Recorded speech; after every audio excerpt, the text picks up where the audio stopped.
After the end of World War II, the world was split into two, East and West. This marked the beginning of the era called the Cold War.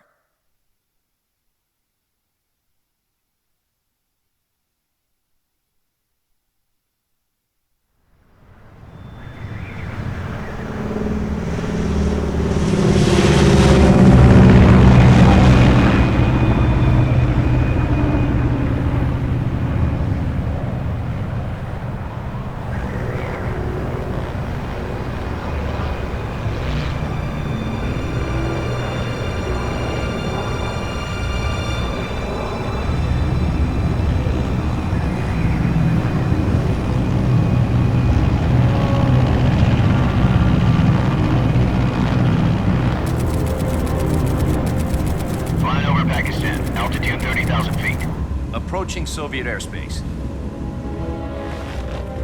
20 minutes to drop off. Commencing internal depressurization. Equipment check. Arm main parachute. All right. You ready to go? Drop zone still showing a high pressure mass. Cav okay. Good. We've got high visibility.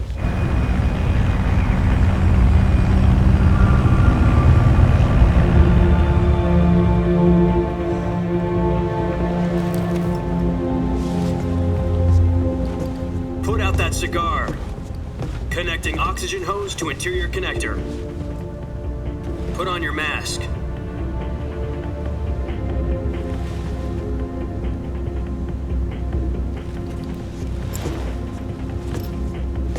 Does this panty waste know what he's doing?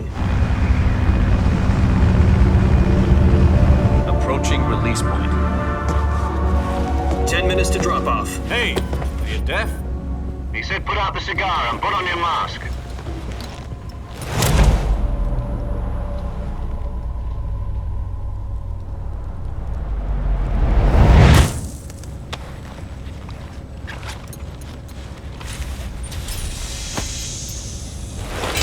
Depressurization complete.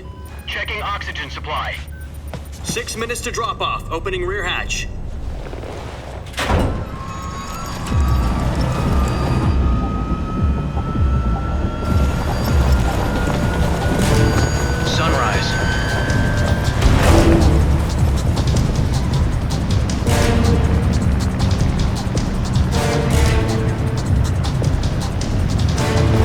Temperature minus 46 degrees Celsius. 2 minutes to drop off. Stand up. You'll be falling at 130 miles per hour. Try not to get frostbite from the wind chill. 1 minute to drop off. Move to the rear. Activate the yellow bottle. This is one for the history books. The world's first halo jump. 10 seconds to drop off. Stand by. Status okay, all green. Prepare for drop-off. Countdown.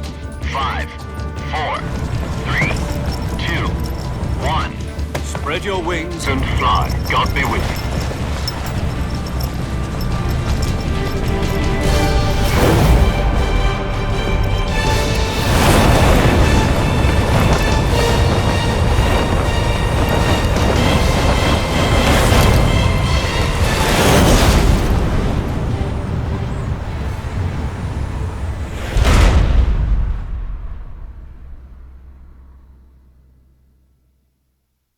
Jack, I've got some important news. The head of the CIA has finally given us the green light for the Virtuous mission. Virtual mission? No, the Virtuous mission. The future of our Fox unit depends on it. If it succeeds, we'll be officially organized into a unit. Virtuous mission? Sounds like some kind of initiation ritual. You know, don't get cocky. This isn't a training op. Right. So what exactly is this wonderful mission? Well, about 2 years ago, a certain Soviet scientist requested asylum in the West through one of our moles. His name is Nikolai Stepanovich Sokolov. He's head of the OKB-754 Design Bureau, one of the Soviets' top-secret weapon research facilities, and the East's foremost expert on weapons development. Sokolov? Isn't he that famous rocket scientist? The very same. On April the 12th, 1961, the Soviets achieved the first manned spaceflight in history. The Earth was blue, but there was no God. Well spoken. The rocket that carried Yuri Gagarin into orbit was the A-1, known as the Vostok rocket. Sokolov is said to be the man most responsible for the multi-engine cluster used in that rocket. After Gagarin's flight, Sokolov left rocket development to become the head of the newly established Design Bureau. From a lowly technician to head of a design bureau, that's quite a success story, so why do you want to defect? It seems he'd become afraid of his own creations. Afraid? Call it a crisis of conscience. And for that, he left his country and his family behind and went over the fence? Not exactly. One of his conditions was that his family was also to be taken safely to the west. We used a mole to get the family out first and succeeded in sneaking Sokolov over the Berlin Wall shortly afterwards. I was the one who conducted the operation. The security on the eastern side was still full of holes back then. Then what? We got Sokolov over in one piece, but the whole ordeal had left him exhausted, and we checked him into a hospital in West Berlin.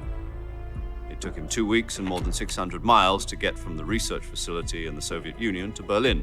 He was in no condition to say anything coherent. And it was only a week later that we had something much bigger on our hands. The Cuban Missile Crisis. October the 16th, 1962, President Kennedy received word that the Soviets were in the process of deploying intermediate-range ballistic missiles in Cuba. The President demanded that the Soviets dismantle and remove the missiles. At the same time, he announced a naval blockade to prevent further missile shipments from reaching Cuba. But the Soviets didn't back down, instead placing their armed forces on secondary alert. Soviet transport ships carrying missiles continued on course towards Cuba. US and Soviet forces went on alert for an all-out nuclear war. Frantic negotiations were conducted through the UN's Emergency Security Council and unofficial channels to end the hair-trigger standoff. Finally, on October the 28th, the Soviet Union agreed to remove its missiles from Cuba. And so the world avoided a nuclear holocaust. But in order to get the Soviets to pull their missiles out, we had to make a deal. You mean the one where the US agreed to remove its IRBMs from Turkey? No. The Jupiter IRBMs deployed in Turkey were obsolete, and we were going to get rid of them anyway. They had no strategic value whatsoever to either the US or the Russians. The Turkey deal was a ruse, a cover story that was fed to the other intelligence agencies around the world. So what did the Russians really want? Sokolov. They wanted us to return Sokolov. You mean the Soviets pulled out of Cuba just to get their hands on Sokolov? That's right.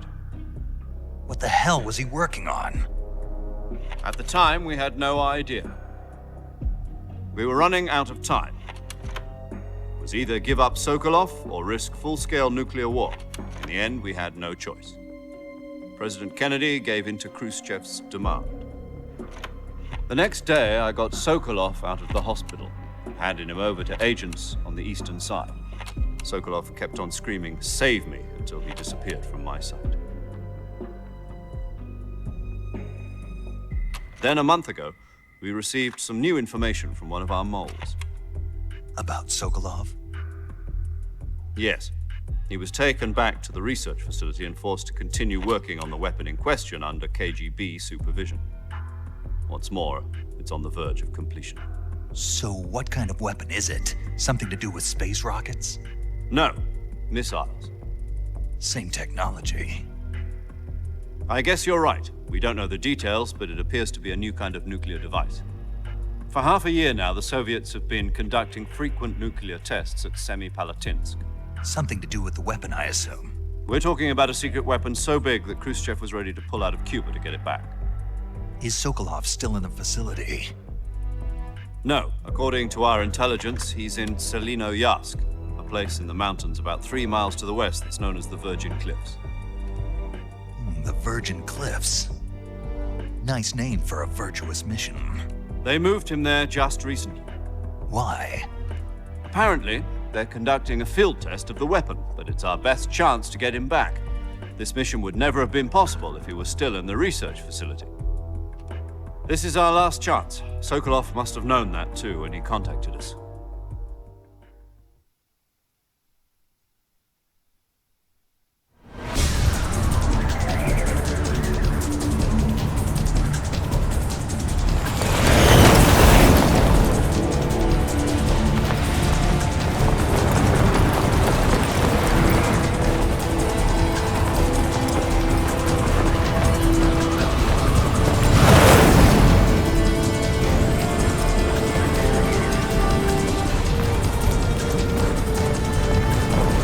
Listen up, Jack. Your mission is to infiltrate Selino Yask in the Soviet mountains, ensure the safety of Sokolov, and bring him back to the West.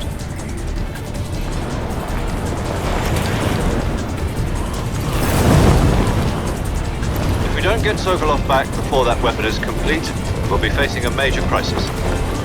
The clock is ticking.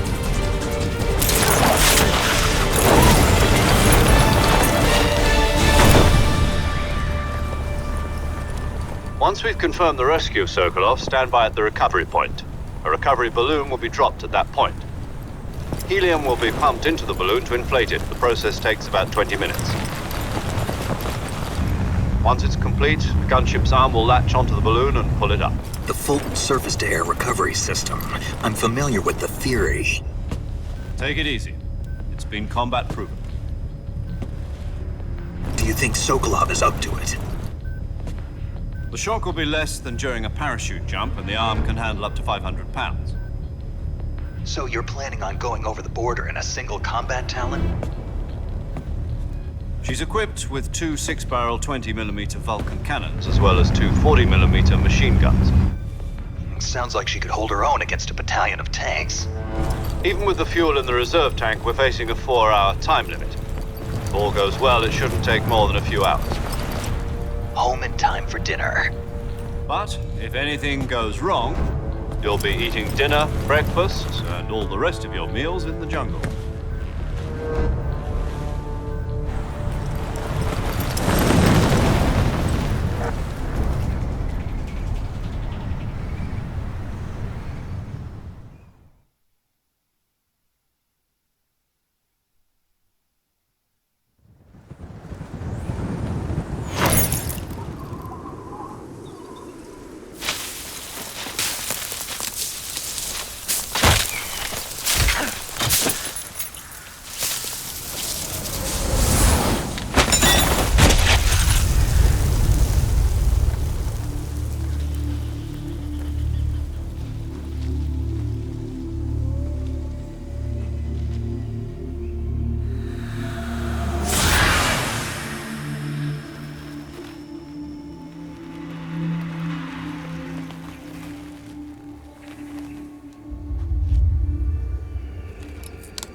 Do you copy? You're already in enemy territory, and somebody might be listening in.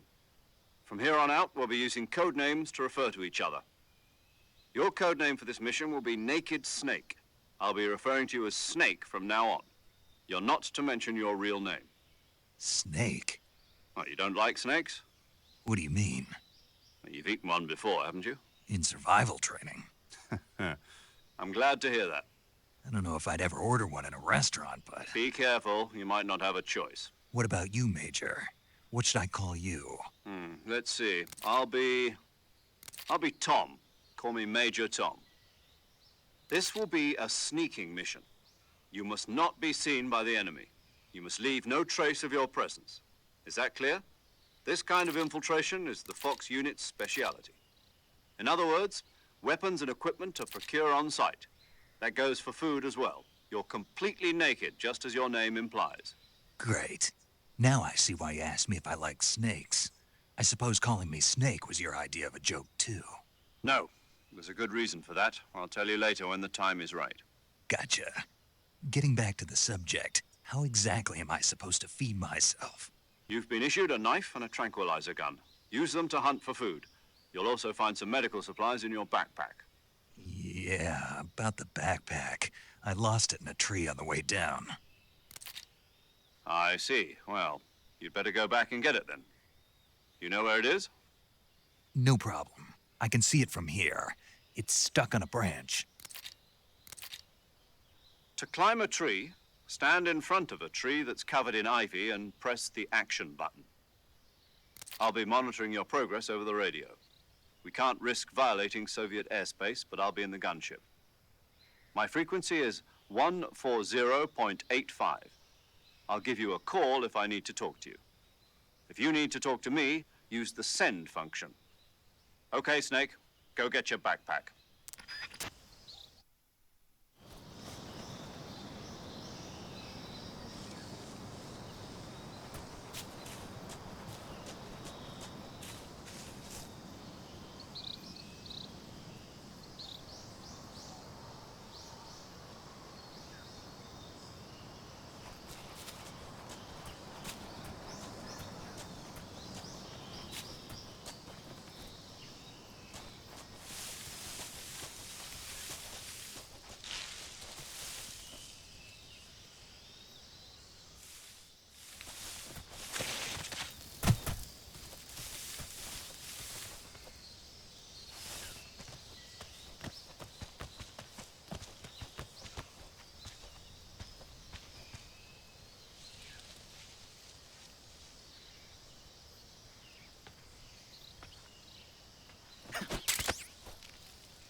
I see you've retrieved your backpack, Snake. To equip a weapon, it's necessary to take it out of your backpack. In the survival viewer, choose Weapon from the backpack. Your available weapons will be displayed in a list on the screen. From that list, choose the weapon you want to equip and press the Enter button. For other equipped items, just do the same thing from Item. Got it. Use the survival viewer backpack. Yep, that's right. Survival is fundamental to this mission. After you've been out in the field for a while, your stamina will start to drop. If your stamina gets too low, it'll affect your performance. You won't be able to shoot accurately, for example, and your wounds won't heal as smoothly. Keep an eye on your stamina so you don't run out.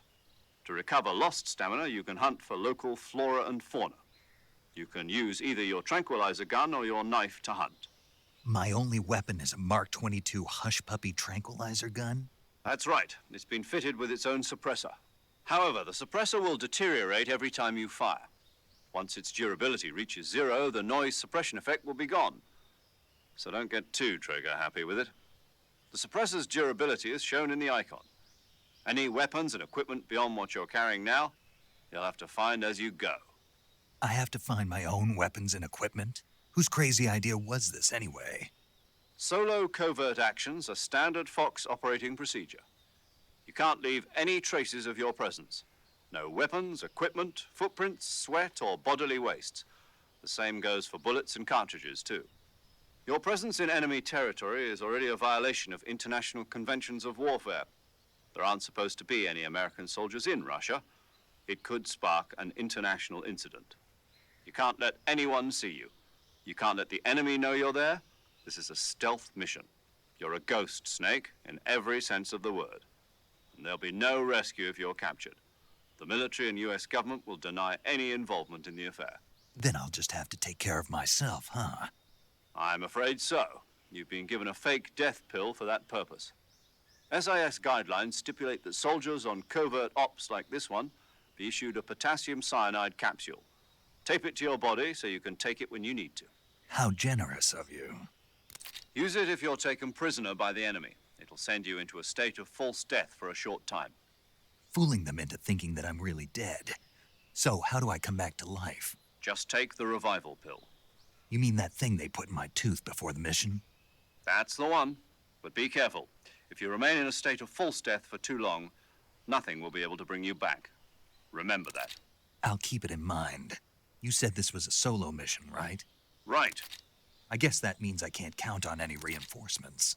Correct. The mission rests entirely in your hands. A real one-man army. Relax. There's a support team ready to back you up over the radio. Who? I'll introduce them to you. This time, survival is of utmost importance.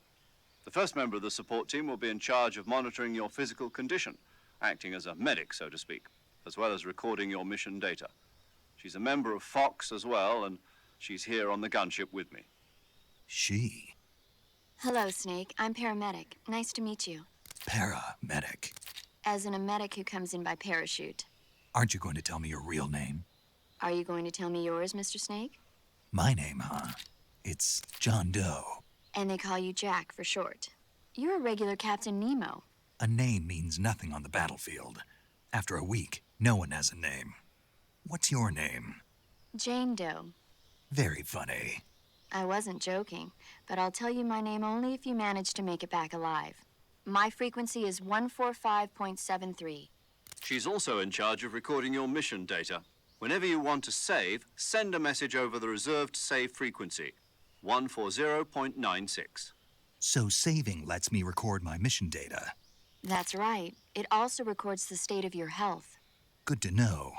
There's one more person I want to introduce you to, Snake. Huh? Speaking of snakes, you remember the boss, don't you? A legendary soldier and your mentor. Actually, it was the boss that got the DCI's authorization in the first place. She's going to be serving as Fox's mission advisor. The boss is? She also helped me plan this mission. She and I were at SAS together. Jack, is that you? How many years has it been? Boss? That's right. It's me. Talk to me. Let me hear your voice. It's been 5 years, 72 days, and 18 hours. You've lost weight. You can tell just by the sound of my voice. Of course I can. I know all about you. Really? Well, I don't know anything about you. What's that supposed to mean? Why'd you disappear on me all of a sudden? I was on a top secret mission. You didn't need me anymore. But there were still so many things I wanted you to teach me. No, I taught you everything you needed to know about fighting techniques. I taught you all I could. The rest you needed to learn on your own. Techniques, sure. But what about how to think like a soldier? How to think like a soldier? I can't teach you that. A soldier needs to be strong in spirit, body, and technique. And the only thing you can learn from someone else is technique. In fact, technique doesn't even matter. What's most important is spirit. Spirit and body are like two sides of a single coin. They're the same thing. I can't teach you how to think. You'll just have to figure it out for yourself. Listen to me, Jack. Just because soldiers are on the same side right now doesn't mean they always will be. Having personal feelings about your comrades is one of the worst sins you can commit. Politics determine who you face on the battlefield. And politics are a living thing. They change along with the times. Yesterday's good might be tomorrow's evil. Is that why you abandoned me? No, it had nothing to do with you. I already told you, Jack. I was on a top secret mission. A soldier has to follow whatever orders he's given. It's not his place to question why. But you're looking for a reason to fight. You're a natural-born fighter, but you're not quite a soldier. A soldier is a political tool, nothing more. That's doubly true if he's a career soldier. Right and wrong have no place in his mission. He has no enemies and no friends. Only the mission. You follow the orders you're given. That's what being a soldier is. I do whatever I have to get the job done. I don't think about politics. That's not the same thing. Sooner or later, your conscience is going to bother you. In the end, you have to choose whether you're going to live as a soldier or just another man with a gun. There's a saying in the Orient, loyalty to the end. Do you know what it means? Being patriotic. It means devoting yourself to your country. I follow the president and the top brass. I'm ready to die for them if necessary. The president and the top brass won't be there forever. Once their terms are up, others will take their place. I follow the will of the leader, no matter who's in charge. People aren't the ones who dictate the missions. Then who does? The times. People's values change over time, and so do the leaders of a country. So there's no such thing as an enemy in absolute terms. The enemies we fight are only enemies in relative terms, constantly changing with the times. As long as we have loyalty to the end, there's no point in believing in anything, even in those we love. And that's the way a soldier's supposed to think? The only thing we can believe in with absolute certainty is the mission, Jack. All right, but do me a favor. What is it? Call me Snake. Snake. Oh, right. Your code name is Snake. It suits you well. That's right. The legendary unit that the boss put together during World War II was a snake. The Cobra unit, a group of heroes that brought the war to an end and saved the world. As long as you've got a legendary hero backing you up, you'll be fine. Isn't that right, Snake? Yeah, I can't think of anyone else I'd rather have with me. Oh, and one more thing, boss. Yes? It's good to hear your voice again. Same here. After all, who knows if either of us will make it out alive? Snake, you are always best at urban warfare and infiltrating buildings. But this is the jungle. Survival is going to be key. Those CQC techniques I taught you are sure to come in handy. CQC? Close quarters combat, huh? I've been in the Green Berets for the past few years. I'm probably pretty rusty. Not to worry. I'll be here to help you remember. After all, this is your first actual survival mission. I'll be supporting you over the radio. Where are you, boss? Next to the Major? The boss is communicating with us by radio from aboard a Permit-class submarine in the Arctic Ocean. My frequency is 141.80. Call me if you need my advice on battle techniques. Gotcha. Your mission is to retrieve Dr. Sokolov. Dr. Sokolov is being held in an abandoned factory located to the north of your current position. Avoid heavy combat and don't let anyone see you. Don't forget that this is a stealth mission. Snake, try to remember some of the basics of CQC.